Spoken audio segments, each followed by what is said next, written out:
We bring greetings of peace, of love, and of blessings unto each of you. This is the Queen Mother. We want to talk about facts concerning domestic violence.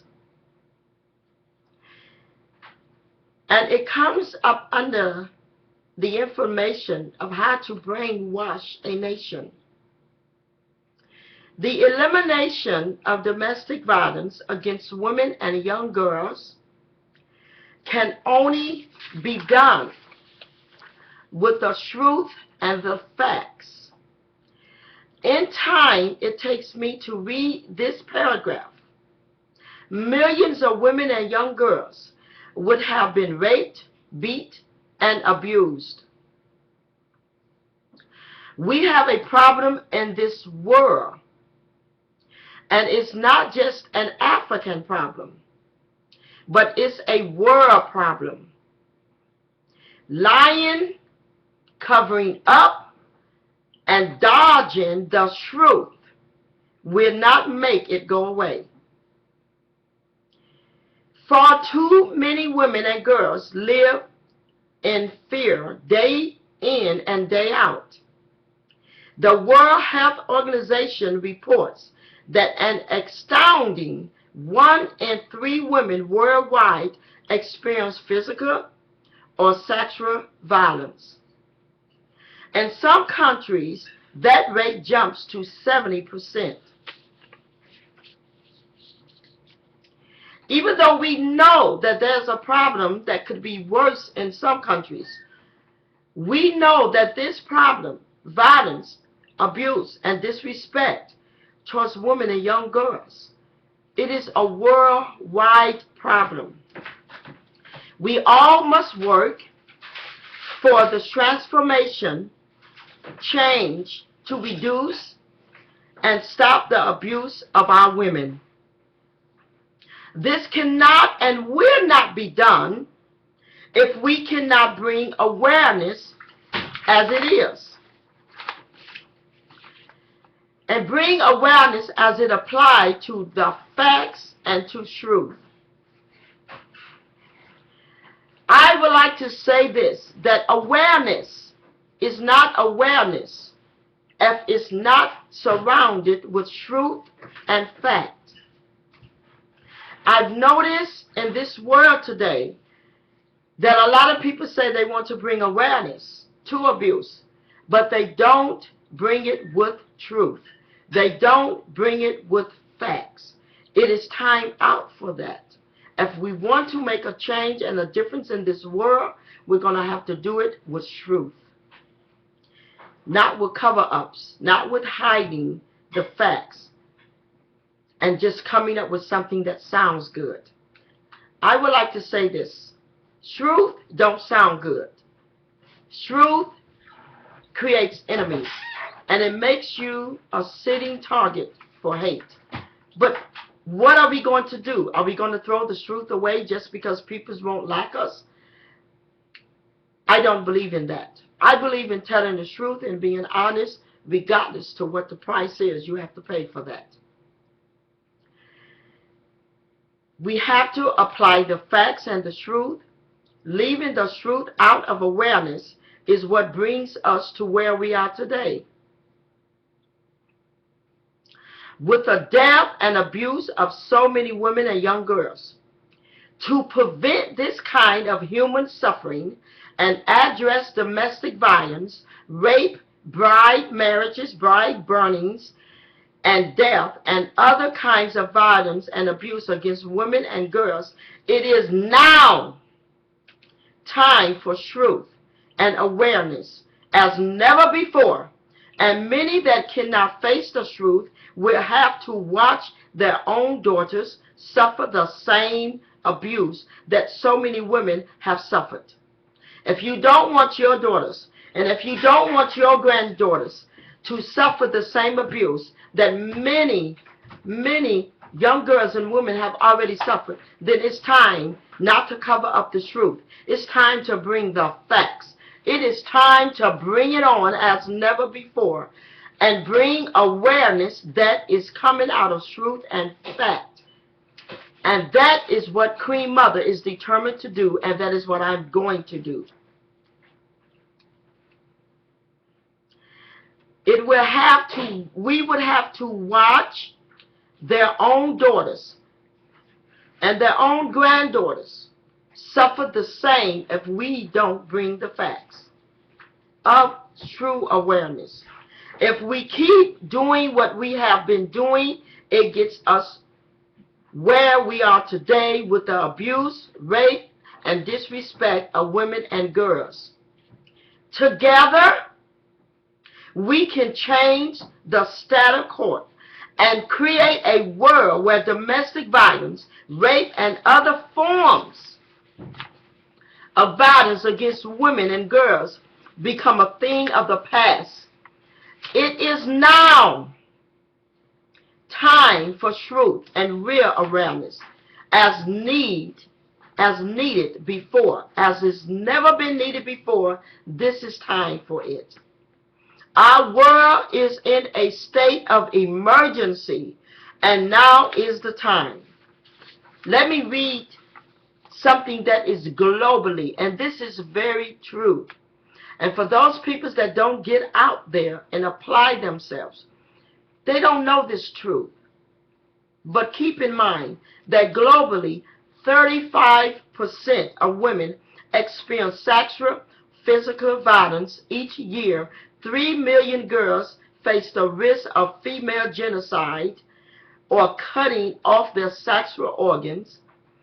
60% of women whose first sexual experience was forced to go on to experience further sexual violence later in their lives. Women and world hunger. Now this is important because within the African Humanity Federation, that is what we do. It is written in our contract that we care for humanity. We are not here as what a lot of people see the titles of queen or queen mother. We are not here to be beauty queens. This is not a beauty pageant, and we are not attempting to take over the world. We want to feed hungry children, educate them, and put a roof over their heads. And it is written in our contract that we care for humanity. Keep in mind as I read this information to you that this is fact and this is truth, and it happens. Women and world hunger. Women farmers grow up to 80% of the food in development countries, but they are often giving limited access to land rights. Even though they make up 80%, they are given limited access to land rights, to markets, to seeds, and much more. They are only given this limited access because they are women. That's it. Not because they have messed up. Not because they don't have the knowledge or the understanding to do these things. Only because they are a female. They make up 80% of the farmers, but they are given limited access and limited rights. If these women had equal rights and equal access to resources as men do, as many as 150 million fewer people would go hungry. I'm going to say that again. And this is proof and evidence that women make up 80% of the farms. But yet, because they are a female, they have less and limited access to markets and to land rights. Therefore, 150 million people are hungry because of that. Just because a woman is limited. I'm going to say it again. Just because a woman has been limited simply because she's a female, 150 million people are going hungry. And if that limitation was not placed on a woman just because she's a female, 150 million more people would be fed. Through our research, We are leading efforts to find solutions that will eliminate harmful practice of child marriage and provide support to already married children. The fact child marriage is not only an African problem, and this is the mistake we make across the world. Let me say this. Sometimes in Western society, they have a way of shining the spotlight on Africa as if Africa is the bad guys. So everything that happened in Africa, child marriage and all those things, they blow it up. But they don't tell you their own disgraceful, sinful ways. That child bride is legal in America. It happens in America. I'm a living witness that it do. I stand as a witness that it did happen, and it happens to this day, that a mother can sign a minor over for marriage, that young girls are raped, beat, and abused, and pushed to the side. Young women that are in colleges and in university in America trying to get an education are raped, and their rapists are yet sitting in the classroom with them, going to the university with them. Young ladies are put in a position of fear in America, but they don't shine the spotlight on those things as much as they do when it's Africa. But around the world, we have a problem, and it needs to be addressed with truth and awareness that is based on fact. Awareness that is based on lies is not awareness at all. It is the problem. The fact that child marriage is not only an African problem, it's a world problem. And many come from other parts of the world searching for a better dream and find that their daughters are disrespected, raped, and sometimes murdered like a dog because women worldwide are not respected, and it needs to stop. And I want to address something. In order for this thing to be done right, the religion leaders, even in America, they're going to have to face the fact and address issues and problems that is among the abuse, not only in churches and communities and in our society worldwide. We have a problem that needs to be addressed. And I believe in being honest and addressing something with fact. As I said before, and I will say it again, the way that you silence a woman's voice and the way that you limit her is to tell her to sit in a home and to stay with the abusive man that is raping and beating and disrespecting her.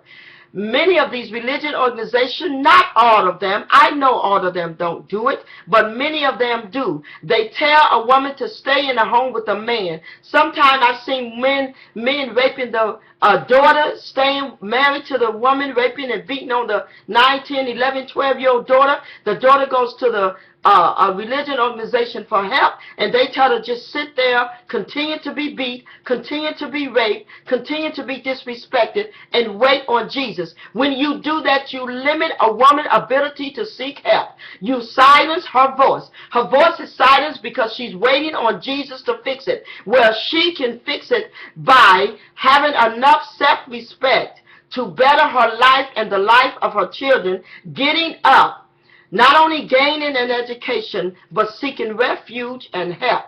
We are not bettering the problems and the issue of abuse when we tell women to stay in a home where her children are being beat and raped, she's being beat and raped and disrespected, and we tell her to just wait on a Jesus that's going to come and deliver her. We're doing that woman a disservice. We're disrespecting her. And if we continue this behavior, our grandchildren, our granddaughters, our nieces, our grandmothers, and our mothers, and our female friends are going to constantly be disrespected. It's time to stop it. Instead of telling them to stay in a home and suffer that kind of abuse, we need to give them encouragement. We need to have the funds available and the help and the love and support to lift them to higher grounds where they can be respected as a woman.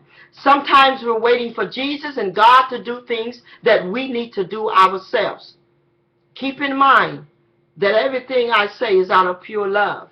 I love each of you, but I must address the truth as it is, because lying, deceit, and covering things up would never bring awareness. Let us look at our women, our grandmothers, our nieces, our daughters, and our granddaughters as beautiful, productive peoples of society, and step up and speak up against abuse. They don't have to hold their heads down and wait for divine intervention.